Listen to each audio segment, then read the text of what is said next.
आप देख रहे हैं आज़ाद बुल इंडिया का हेडलाइंस शो। आज है 29 जून 2025। मैं हूं आदिल खान आज़ाद। दुनिया के सबसे बड़े अखबारों और पोर्टल से चुनी गई कुछ बड़ी खबरों को आपके सामने रखेंगे जिन्होंने आज सुर्खियां बटोरी। इस शो में आज आप देखेंगे रूस के हमले में यूक्रेन का F-16 तबाह, पायलट भी मारा गया। क्रीमिया में यूक्रेनी ड्रोन अटैक, रूस के 3 हेलीकॉप्टर्स और एयर डिफेंस तबाह। ईरान ने दी वार्निंग, कहा अगर दोबारा हमला हुआ तो आखिरी और कड़ा जवाब देंगे। डोनाल्ड ट्रंप पर ईरानी पार्लियामेंट में हुआ जुबानी हमला, नालायक, बेहुदा और डस्टबिन जैसे लफ्जों का हुआ जमकर इस्तेमाल। ईरान में यहूदियों पर सख्ती, इसराइल से रिश्तों के शक में गिरफ्तारियां शुरू। क्या ईरान चीन से खरीद रहा एडवांस्ड हथियार और फाइटर जेट? शो में देखिए ईरान ने क्या कहा। और गजा में जंग जारी, आज भी दर्जनों लोग शहीद। अल-कस्साम ब्रिगेड ने आईडीएफ पर हमले की दी खबर। चलिए शो की शुरुआत करते हैं। जितनी थी हेडलाइंस उससे ज्यादा होंगी खबरें।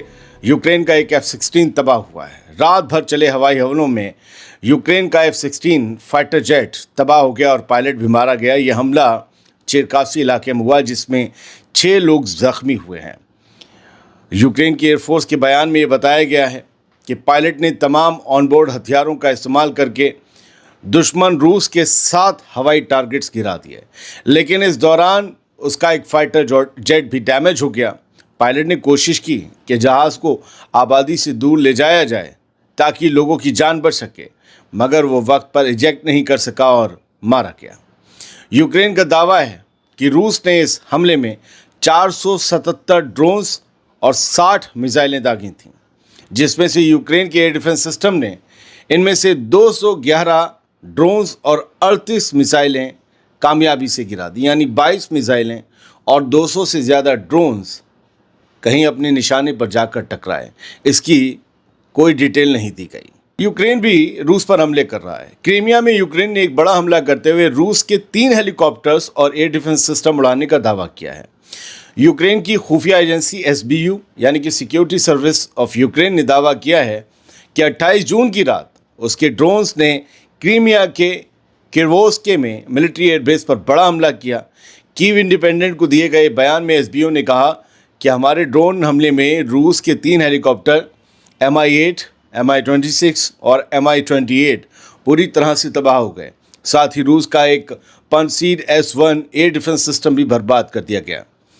SBU के मुताबिक इस हमले में यूक्रेनी ड्रोन ने न सिर्फ एयरक्राफ्ट्स और एयर डिफेंस सिस्टम्स बल्कि गोला बारूद, सर्विलांस ड्रोन्स और हमलावर ड्रोन्स के स्टोरेज एरियाज को भी टारगेट किया। कुल मिलाकर यूक्रेन का यह दावा है कि वो रूस के बड़े नुकसान कर रहा है। क्रीमिया में रूस की मिलिट्री तैनाती को यूक्रेन लगातार कमज़ोर करने की कोशिश कर रहा है और ये हमला उसी स्ट्रैटेजी का हिस्सा बताया जा रहा है। बढ़ते हैं आगे। यूक्रेन की मिलिट्री इंटेलिजेंस एजेंसी है HUR। इसने बताया है कि रशिया पुराने सोवियत दौर के T-62 टैंक्स को दोबारा सर्विस में ला रहा है। यूक्रेन के मुताबिक ये कदम मॉडर्न मिलिट्री सामानों की भारी कमी और जंग में हुए नुकसान की वजह से उठाया जा रहा है। यूक्रेन के जनरल स्टाफ के आंकड़ों के मुताबिक 2022 में जंग शुरू होने के बाद से अब तक रशिया अपने करीब 11,000 टैंक्स खो चुका है। यानी अब रशिया को भी मजबूरी में पुराने या आउटडेटेड हथियारों को वापस इस्तेमाल में लाना पड़ गया है। ये बताता है कि जंग जितनी लंबी खिंच रही है, रूस की हालत भी उतनी मुश्किल होती जा रही है। उधर यूक्रेन का नुकसान तो रूस से कहीं ज़्यादा हुआ है, लेकिन पूरा नाटो उसके नुकसान की भरपाई लगातार कर रहा है। यूरोप के कई मुल्क जिसमें जर्मनी, फ्रांस, ब्रिटेन ये सब शामिल हैं, इवन अमेरिका भी, वो सब यूक्रेन की भर भर के मदद कर रहे हैं, पैसे से, हथियारों से, एयर डिफेंस सिस्टम से। लेकिन रूस उनसे लगातार मुकाबला कर रहा है, सख्त मुकाबला कर रहा है और जंग में दोनों तरफ का ही नुकसान होता है। बढ़ते हैं आगे। ईरान की खबर ले लेते हैं और ईरान की 2-3 बड़ी खबरें। ईरान ने एक साफ वार्निंग दी है कि अगर हम पर दोबारा हमला हुआ तो दुश्मन को फैसला कुन जवाब दिया जाएगा, फिर इसके बाद no if no but. Iran की फ़ौज के chief of staff major general Sayyid Abdul Rahim Mousavi ने ऐलान किया है कि अगर इसराइल ने एग्रेशन दोहराया, हमला दोहराया, तो ईरान पूरी ताकत से जवाब देगा और ये जवाब आखिरी होगा। सऊदी अरब के डिफेंस मिनिस्टर खालिद बिन सलमान से फ़ोन पर हुई बातचीत में जनरल मुसावी ने 12 दिन की इसराइल अमेरिका की जंग का जिक्र करते हुए कहा कि ईरान ने सब्र का दामन थामे रखा, यहाँ तक कि अमेरिका के साथ इनडायरेक्ट टॉक्स भी चल रही थीं, मगर ज़ायनी हुकूमत और अमेरिका दोनों ने भी किसी भी इंटरनेशनल रूल की परवाह नहीं की, इन दोनों ने, और हम पर हमला किया। मुसावी ने सऊदी अरब के डिफेंस मिनिस्टर से बातचीत के दौरान कहा कि हमने जंग शुरू नहीं की थी, मगर हमला करने वालों को पूरी ताकत से जवाब दिया जाएगा, और अब भी अगर दुश्मन ने सीज़ फायर को तोड़ा तो हमारा जवाब इतना कड़ा होगा कि दुनिया याद रखेगी। जनरल मुसावी का ये बयान उस वक्त आया है जब इलाके में एक नए रीजनल फ्लेयर अप का खदशा बढ़ गया है। याद रखिएगा, मैं पहले भी कह चुका हूँ, सीज़ फायर हो तो गया है, कब तक चलेगा नोबडी नोज़। ईरान खुले तौर पर अपने अलाइज के साथ कंधे से कंधा मिलाकर खड़ा है। इस रीजन में उसे अलाइज मिले ना मिले, उसे दुश्मन भी नहीं चाहिए। इसीलिए सऊदी अरब के डिफेंस मिनिस्टर को कॉल करके कई और बायलैटरल टॉक्स भी हुई, और इसके अलावा पूरी जानकारी इस ऑपरेशन की सऊदी अरब को देना ईरान ने भी लाजमी समझा। बढ़ते हैं आगे। डोनाल्ड ट्रंप की गंदी ज़बान और उलझे बयान सिर्फ साइकोलॉजिकल जंग का हिस्सा हैं, और ईरानी कौम न डरती है ना ही झुकती है, और गद्दारों की जगह तारीख के कूड़ेदान में है। ये तमाम बयान के जो चंक्स थे, ये ईरानी पार्लियामेंट के स्पीकर कालीबाफ के थे, जो ये बताते हैं कि सीज़ फायर के बावजूद अमेरिका और ईरान में ज़ुबानी फायरिंग तेज़ हो गई है। ईरान की पार्लियामेंट के स्पीकर मोहम्मद बाकिर कालीबाफ ने अमेरिकी सदर डोनाल्ड ट्रंप पर ज़ुबानी हमला बोलते हुए कहा कि उस जुआरी, ये उनके लफ्ज़ हैं कालीबाफ के, और आर्टिकल में लिखे हैं, ट्रंप के लिए कह रहे हैं कि उस जुआरी सियासतदान के उलझे हुए बयान और बेहुदा लहजा सिर्फ एक साइकोलॉजिकल वॉरफेयर है जिसकी कोई असलियत नहीं।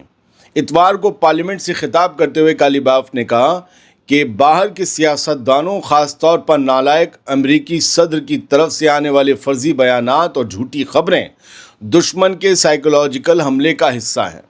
उन्होंने आगे कहा कि ट्रंप जैसी शख्सियत का कोई एतबार नहीं, उनका मकसद बस ये है कि ईरानी आवाम के दिल में मायूसी और डर फैलाया जाए और हमारे हुक्काम के फैसले को डगमगाया जाए। कालीबाफ ने साफ कहा कि ईरान अपने दिफा से कभी पीछे नहीं हटेगा, और जो गद्दार और किराए के टट्टू हमारे खिलाफ हैं उन्हें तारीख भुला देगी, वो सिर्फ कूड़ेदान में जाएंगे। दोस्तों, इस सख्त ज़ुबान और सख्त बयान से साफ है कि अब ईरान सिर्फ जवाब नहीं दे रहा, वो दुश्मन की हर चाल को पहचान कर बेनकाब भी कर रहा है। लेकिन क्या ये ज़ुबानी जंग किसी और नई टेंशन को पैदा तो नहीं कर देगी? ये भी एक सवाल है। ईरान में यहूदी कम्युनिटी पर सख्ती शुरू हो गई है।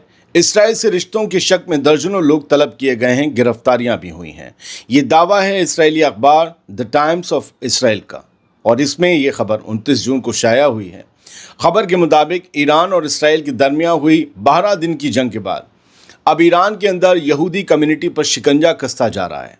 हराना यानी कि human rights activist news agency के मुताबिक तेहरान और शिराज, ये दो शहर जो हैं ईरान के, यहाँ से कम 35 यहूदियों को पूछताछ के लिए तलब किया गया है। ये सिलसिला 23 जून से शुरू हुआ, ठीक एक दिन पहले जब अमेरिका ने सीज़ फायर डील का ऐलान किया था। एक ईरानी खातून ने इस्राएली मीडिया को ये बताया कि उसने अपनी बिल्डिंग से 10 यहूदी पड़ोसियों को हिरासत में लिए जाते हुए देखा। उसने कहा कि औरतों को तो छोड़ दिया गया, मगर मर्द अब भी कस्टडी में हैं। अब तक ये मालूम नहीं चल सका है कि जिन लोगों को उठाया गया उनके खिलाफ किस किस्म के सबूत मौजूद हैं। लेकिन ईरान की फार्स न्यूज़ एजेंसी के मुताबिक इसराइल के खिलाफ 13 जून से शुरू हुई जंग के बाद से अब तक 700 से ज़्यादा ईरानी शहरियों की गिरफ्तारियां हो चुकी हैं। इन सब पर यह शक है कि ये लोग मोसाद के एजेंट्स हो सकते हैं, जिन्होंने ईरान के ख़िलाफ़ जो है इंफॉर्मेशंस भी इसराइल को प्रोवाइड करवाई। इसके अलावा जो इंटरनल ऑपरेशंस हुए जिसमें ईरान के कई कमांडर्स मारे गए, मे भी इनमें से बहुत से लोगों ने वो ऑपरेशंस एग्जीक्यूट किए हों। बड़ी बात यह है कि कुछ यहूदी कम्युनिटी लीडर्स की गिरफ्तारी की भी खबरें हैं, मगर उनका ऑफिशियल कंफर्मेशन नहीं हुआ है। फ़िलहाल मैं आपको बता दूं, कल भी बताया था कि ईरान में करीब 9000 यहूदी रहते हैं, जो मिडिल ईस्ट में यहूदियों का दूसरा सबसे बड़ा आबादी वाला मुल्क है। सबसे पहले सबसे ज़्यादा यहूदी इसराइल में ही रहते हैं।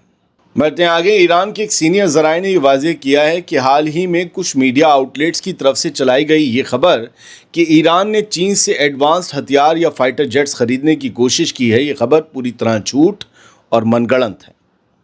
ईरान के सीनियर सोर्स ने, उस सीनियर ज़राए ने कहा कि ये फेक न्यूज़ है जो ज़ायनी हुकूमत के इशारे पर चलाई गई है और इसका मकसद है सिर्फ अफवाहें फैलाना और ईरान चीन के ताल्लुकात को तोड़ना। दरअसल ये दावे जनरल अजीज़ नासिरज़ादे के हालिया चीन दौरे के बाद फैलाए गए, जो 12 दिन की ईरान इसराइल जंग के फ़ौरन बाद हुआ। यानी उनका दौरा फ़ौरन बाद हुआ तो माना गया कि ईरान ने मोस्ट एडवांस हथियार और फाइटर जेट्स के लिए चीन से मुतालबा किया है कि उन्हें ये सब दिया जाए ताकि फ्यूचर में उनके खिलाफ कोई बड़ा अग्रेशन ना हो सके। कुछ नामालूम और गैर मुतबर चाइनीज़ मीडिया रिपोर्ट्स के हवाले से ये कहा गया है कि ईरान ने अपने डिफेंस मिनिस्टर को एडवांस्ड एयरक्राफ्ट की डील के लिए चाइना भेजा था, मगर ईरानी ज़राए का साफ कहना है कि बातें बेबुनियाद हैं। इस सोर्स ने कहा कि ईरान की फॉरेन और डिफेंस पॉलिसी अफवाहों से नहीं, अपने मफाद और हिकमत अमली से चलती है। एक और ख़बर ईरान से। ईरान की अदालती निज़ाम के तर्जुमान असगर जहांगीर ने आज इतवार को ऐलान किया कि 23 जून को इसराइल ने तेहरान की ईविन जेल पर जो हमला किया था उसमें 71 अफराद की मौत हुई थी, जिनमें से ज़्यादातर सियासी कैदी थे। अब तक इनकी फ़िगर नहीं मालूम थी। आज ये आंकड़ा आया है कि 71 लोग मारे गए थे। यह हमला ऐसे वक्त हुआ जब ईरान और इसराइल के दरमियान 12 दिन की एयर वॉर अपने आखिर पर पहुंच चुकी थी। असगर जहांगीर ने ईविन जेल पर इसराइली हमले को एक मुकम्मल और जानबूझकर किया गया जुर्म करार दिया है और उन्होंने कहा कि इस हमले में न सिर्फ जेल के अंदर ही तबाही हुई बल्कि आसपास के आम लोगों की ज़िंदगी भी तबाह हो गई। अब खबरें फ़लस्तीन से। वेस्ट बैंक में ज़िंदगियां उजड़ गई हैं। 1000 से ज़्यादा घर गिरा दिए गए हैं। फ़लस्तीनियों के कैंप ऐसी जोन में तब्दील हो गए हैं जहां ना इंसानों के लिए सहूलत बाकी है, ना ही इंसानी ज़िंदगी का नामो निशान बाकी है। हज़ारों लोगों से उनकी छत छीन ली गई है। ज़मीन के मालिक खाना बदोश बन गए हैं और बाहर से आए मुहाजिर अब मालिक बनने की राह पर चल निकले हैं। इसराइली फ़ौज की वेस्ट बैंक में जारी बर्बर कार्रवाई अब तबाही के नए मरहले में दाखिल हो चुकी है। अल मायदीन की रिपोर्टर के मुताबिक इसराइली ऑक्यूपेशन फोर्सेस ने जैनिन, तुलकारम और नूर शम्स में 1000 से ज़्यादा मकान गिरा दिए हैं और हज़ारों फ़लस्तीनियों को बेघर कर दिया है। कई इलाके अब लाइफलेस जोन्स बन चुके हैं जहां ना बिजली है, ना पानी है और ना ही इंसानी रौनक। बेत लहम शहर में इसराइली फ़ौज ने कई इलाकों में धावा बोला, घरों की तलाशी ली, 3 फ़लस्तीनी अफराद को गिरफ्तार किया और भी ना जाने किस तरह के जुल्म और उसकी खबरें। सवाल अब यह है कि क्या वेस्ट बैंक अब गज़ा की तरह तबाही का नक्शा बन रहा है और क्या दुनिया अब भी आंखें बंद करके रहेगी जब एक पूरी कौम को खामोशी से मिटाया जा रहा हो, उनके घर, उनकी ज़मीनें छीनी जा रही हों, उनके आसरे छीने जा रहे हैं? क्या दुनिया खामोश रहेगी? अब गज़ा की कुछ बड़ी अपडेट्स हैं और मिक्स अपडेट्स हैं, जान लीजिए। आज गज़ा में अब तक, जब तक मैं ख़बर पढ़ रहा हूँ, 21 फ़लस्तीनी शहीद हो चुके हैं, जिनमें राफा के 4 लोग भी वो शामिल हैं जो राहत का सामान लेने, वो रोटी लेने, वो आटा लेने गए थे, उन्हें गोली मार दी गई। गज़ा के मेडिकल सोर्सेज ने बताया कि इसराइली हमलों में आम लोग लगातार निशाना बन रहे हैं। इसराइली फ़ौज ने नॉर्दर्न गज़ा, खासकर गज़ा सिटी और जबालिया के लोगों को इलाका खाली करने की धमकी दी है। ऐलान किया है कि वहाँ मिलिट्री ऑपरेशंस और तेज़ किए जाएंगे। लाखों लोग फिर से यहाँ से निकाल दिए जाएंगे। उन्हें नहीं पता ये रात कहाँ बीतेगी भी या उससे पहले उनकी सांसें कहीं छीन ली जाएंगी, क्योंकि सेफ जोन्स में भी इसराइल गोली बरसा देता है। दूसरी तरफ डोनाल्ड ट्रंप ने आईसीसी में वॉर क्राइम के इल्ज़ामात झेल रहे नेतन्याहू की तारीफ़ की है, उसे वॉर हीरो कहा है और उसके अदालत में चल रहे रिश्वतखोरी के मुकदमों को बेकार और बेबुनियाद बताकर ख़त्म करने की डिमांड की है। ट्रंप ने यह भी दावा किया है कि नेतन्याहू हमास से डील निगोशिएट कर रहा है, मोल भाव कर रहा है हमास के साथ। अल कसाम ब्रिगेड्स ने इधर ऐलान किया है कि उसने खान यूनिस के बनी सुहेलिया इलाके में एक इसराइली मिलिट्री बुलडोज़र को निशाना बनाया। इस हमले में 105 mm अल यासीन मिसाइल का इस्तेमाल किया गया। हालांकि इस हमले में कितने इसराइली सिपाही मारे गए या ज़ख्मी हुए, इसकी तफसील सामने नहीं आई है। गज़ा में एक तरफ लाशें गिर रही हैं, दूसरी तरफ सियासी नौटंकी चल रही है, जिसे कभी हीरोइज़्म कहा जा रहा है तो कभी डील का नाम दिया जा रहा है, मगर ज़मीनी हकीकत साफ है। बिल्कुल जंग रुकने का नाम नहीं ले रही है। रोज़ मैं फिगर्स बताता हूँ, मुझ जैसे कितने लोग बताते हैं, आप सुनते हैं। हमारे यहाँ डबल मर्डर कहीं हो जाता है ना तो सनसनी फैल जाती है, लोग उस जगह पर देखने पहुँच जाते हैं कि 2 एक साथ लाशें कैसी दिखती हैं। डबल ट्रिपल मर्डर हो जाता है तो 3 दिन तक खबर चलती है। 9 लोग मर जाएं एक घर में अंधविश्वास में तो हफ्ते भर तक प्रोग्राम बनते हैं। गजा में कमोबेश 100 लोग हर रोज़ मर रहे हैं, हर रोज़ शहीद किए जा रहे हैं। हम रोज़ गिन रहे हैं, ऐसा लग रहा है ये आदत हो गई है। वो सांस लेते हुए लोग ही नहीं थे। खैर, बहुत बहुत शुक्रिया। सलामत रहिए, खुश रहिए।